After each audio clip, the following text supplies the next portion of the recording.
Professor Magoha insulted a teacher by calling him mchinga.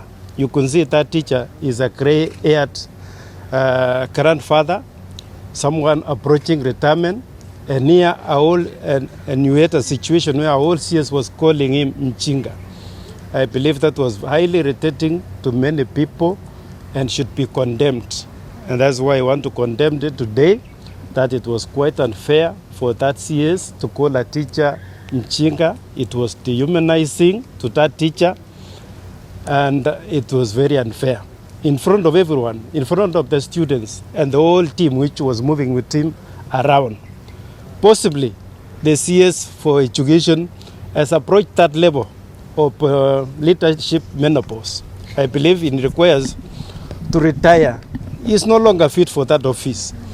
What has just happened in America, where a dictator who is similar to him, I believe is similar to Trump of the US, who has been rejected by the American people, we also need to reject this one and request His Excellency the President either to transfer him to a different ministry, possibly that ministry in charge of wildlife or such, but not a sensitive ministry like Ministry of Education.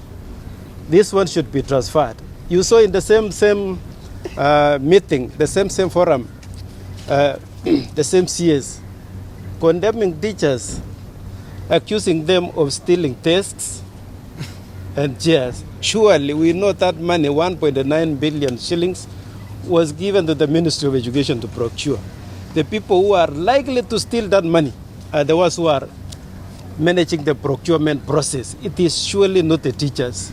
The teachers cannot steal the loggers, the tests, to take where. It was very unfair for him to condemn those teachers for such. Mistreating teachers by directing them to collect rubbish in the compound as he stood to watch. So for him to be condemning teachers unfairly, for that I believe should not be accepted.